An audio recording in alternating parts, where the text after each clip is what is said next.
sekarang yang aneh, ada yang terlihat seperti terbuka. Baik gitu. Tapi ternyata hatinya berpenyakit. Nah, penyakitnya ini berbeda dengan penyakit-penyakit yang kufur tadi, penyakit-penyakit yang fasik tadi. Yang ini lebih kronis sifatnya. Karena tidak nampak secara langsung dari perilaku. Kalau yang kufur nampak langsung dari perilaku. Ya, penyakitnya dari fahsya misalnya muncul apa? Pornografi, nonton gambar-gambar yang tak bagus, video-video yang buruk, yang itu pornografi itu akan membawa kepada tingkat yang lebih serius.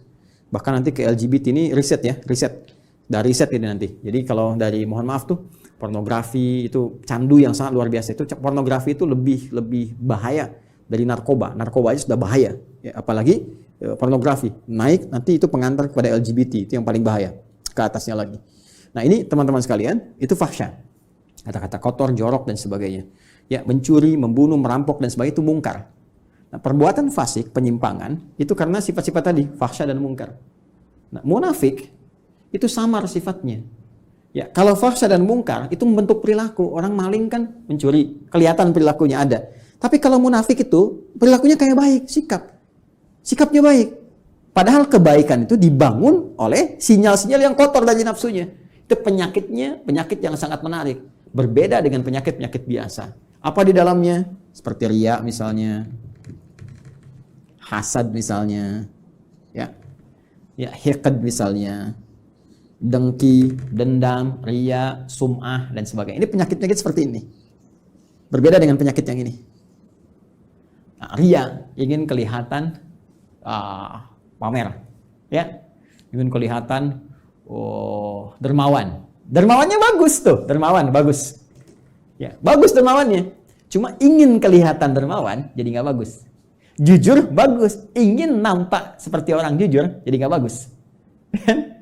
Sabar bagus, ya, tapi ingin kelihatan oleh orang seperti orang sabar, itu nggak bagus, ya kan? Ya, bersikap baik pada orang karena hartanya itu bagus, karena jabatannya bagus, hormat pada mereka. Tapi kehormatan yang diisi oleh perasaan iri hati itu nggak bagus. Hormat, ya maaf, ya di wajahnya ada senyuman, masya Allah Pak, Bapak itu luar biasa, bisa punya jabatan seperti sekarang. Cuma di hatinya, mudah-mudahan Bapak besok kehilangan jabatan. Itu hasad, keinginan meruntuhkan kenikmatan diperoleh orang lain. Itu hiqd. Ini bahaya.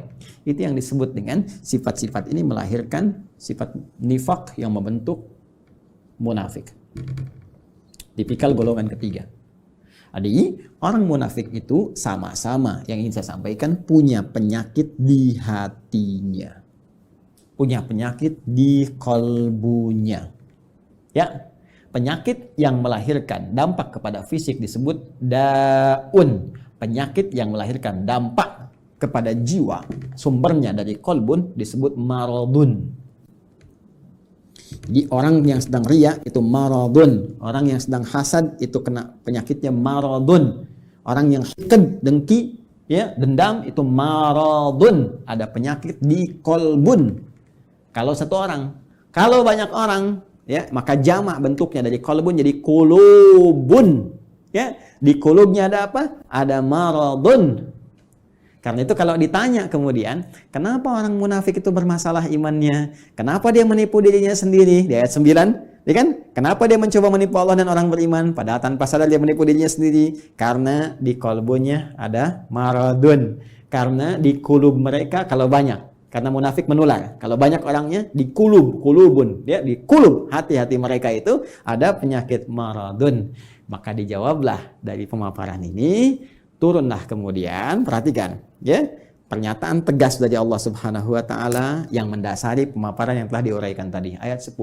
Fi qulubihim marad. Fi qulubihim maradun. Ini fi qulubihim marad. Yang paling menarik di ayat ke-10 ini, yang Allah tekankannya tuh yang ini, khabarnya. untuk menjawab pertanyaan di ayat 8-9 tadi. Ketika Anda bertanya, kenapa sih orang munafik ini imannya bermasalah? Ya, masalahnya apanya sebetulnya? Kan kelihatannya seperti orang baik. Di mana letak masalah di imannya? Maka Allah tekankan, hei, masalahnya di hatinya itu loh ada persoalan. Di jiwanya. Ada masalah besar di hatinya yang nggak sama seperti orang normal. Ini orang nggak normal, kelihatan baik tapi hatinya berpenyakit. Kan? Ini yang ingin ditekankan. Di persoalan utama orang munafik itu ada pada jiwanya. Ini kembali ke sini tadi ini. Ini yang sedang dikuasai oleh setan dengan penguasaan yang sangat dahsyat. Sehingga nggak nampak seperti orang-orang fasik. Nggak kelihatan seperti orang kafir yang menutup diri, yang jelas perilakunya. Ya, jelas nih, arahnya jelas. Ini samar kelihatannya. Kenapa? Karena ada bahaya di sini nih. Dan bahayanya apa? Jenisnya. Anda bertanya lagi, apa ya Allah jahat? Jenisnya apa? Bahayanya apa? Penyakitnya bagaimana? Marad nih. Fi qulubihim marad. Nah, ini ada penyakit-penyakit samar yang nggak nampak secara langsung, nggak kelihatan. Ya, nggak kelihatan, tapi lewat perilaku itu bisa terdeteksi. Nanti yang bisa melihatnya adalah nilai-nilai keikhlasan. Benar nggak nih? Saya mau menyumbang Pak untuk renovasi masjid. Kelihatannya di sini ada renovasi. Oh iya Pak, Masya Allah, Alhamdulillah. Sampai sini masih bagus. Berapa Pak kebutuhannya? 5 miliar? Nggak usah. Biar Pak, nggak usah buka sumbangan. Biar saya aja yang nyumbang. Kan? Sampai sini masih bagus. Benar Pak? Iya nggak apa-apa.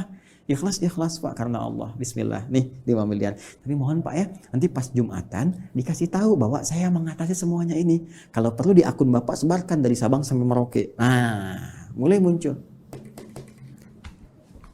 Jelas ya? Nah, ini hal-hal demikian. Nanti kalau ini dikuasai terus, dipelihara terus, maka mulai nanti muncul tindakan-tindakan anarkis dalam kehidupan. Terbawa nanti. Mula-mula nggak enak fisik. Ini penyakit munafik ini berbahaya. Marad itu lebih berbahaya daripada ya, pusing karena penyakit fisik.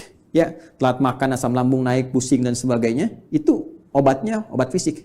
Dawa, minum sesuatu, ya, enak, nyaman, sudah selesai. Tapi karena munafik, ini bahaya.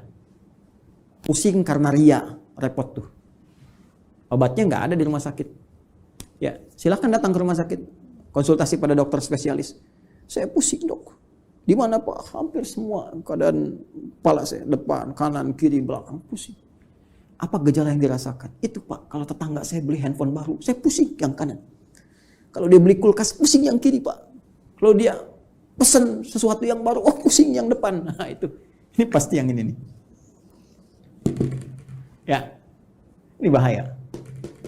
Fazadahumullahu marada, kalau dia nggak taubat, terus dipelihara, dikoleksi, apalagi dihiasi oleh setan dengan hiasan-hiasan fata morgana, ya, nanti dapat ini loh, dapat itu loh, ya, terus dikemas seperti Abdullah bin Ubay bin Salul, ingin dapat kedudukan di Madinah, terus dia pura-pura, ya, beriman, ya, supaya dapat simpati, terus pakai pakaian seperti orang beriman, supaya dapat perhatian-perhatian, dekat dengan Nabi, tapi di belakang merencanakan hal buruk, ya. Anti terhadap Nabi, ya, mau bahkan mengeksekusi Nabi, bikin tempat makar kepada Nabi dan sebagainya, Masjid Dirar itu kan, dan seterusnya, sampai wafat dalam keadaan yang mengenaskan. Itu hidupnya kolokan, ya kan? Hidupnya sangat mengecewakan, bikin susah, tapi matinya begitu kolokan. Dan itu kan sifat yang menular terus, tanpa batasan, waktu, dimensi dan sebagainya, terus naik dia. Makanya kalau ditemukan lagi kekinian misalnya, nah itu hati-hati. Ya, ini saya sampaikan sekali lagi untuk kehati-hatian ya. Bukan menghukumi satu dua pihak. Hati-hati cara membacanya jangan salah. Kalau salah baca berarti Anda pun sedang dikuasai oleh setan. Cepat ya. Dan saya berdoa mudah-mudahan Allah membersihkan hati kita. Awas hati-hati. Ya kalau ada kedudukan, ya, harta, benda dan lain sebagainya, kalau ada sinyal-sinyal seperti itu, maka setan sedang mulai masuk. Sekali lagi saya sering katakan ini musim-musim pilkada. Kalau nanti ada bisikan-bisikan nih, wilayah pemilihnya banyak Islamnya nih, kamu pakai kerudung aja untuk menampakkan aja kamu dekat dengan mereka. Kalau perempuan, kamu pakai peci deh. Kalau bisa pakai jubah, datang ke pesantren begini, kamu untuk nampakkan aja supaya kamu dapat pemilihnya. Ah, itu hati-hati setan tuh. Katakan pada jiwa Anda, kamu jangan main-main dengan setan. Bilang aja, kamu set, jangan main-main. Kamu ingin men-set saya. Jangan main-main dengan setan, gitu kan? Kalau saya mau muslim, saya jadi muslim yang sesungguhnya. Saya pakai peci-peci beneran. Bahkan ini menjadi momentum saya untuk bertobat kepada Allah. Kalau saya dipilih, saya akan jadi pemimpin yang benar. Ya, saya akan dipilih pejabat yang benar. Jadi muslim yang benar. Nah itu. Ya. Pun demikian, hati-hati kalau sedang bermasalah, ya nggak pernah bersentuhan dengan jilbab, nggak pernah bersentuhan dengan peci, dengan tasbih, tiba-tiba tertangkap di persidangan bawa tasbih, bawa peci, bawa ini. Kalau motivasinya bagus, jalan untuk bertobat baik. Tapi kalau dorongannya udah untuk menarik perhatian hakim, juri, supaya ada kasihan, unsur kesolehan, pakai aja ini. Itu pun dikuasai oleh ini kalau tidak ada perubahan yang berarti. Ya, ingat saya menyampaikan ya sebagai gambaran objektif karena dari dulu ada seperti ini. Kalau muncul lagi sekarang, berarti kita bisa hindari. Ingat ya, kita tidak menghukumi satu atau dua pihak, tapi pelajaran kita bersikap objektif untuk melihat dan mengoreksi diri. Kalau ingin berubah, alhamdulillah. Kalau tidak, itu pilihan, tidak pernah ada paksaan. Ya, ini cara membacanya.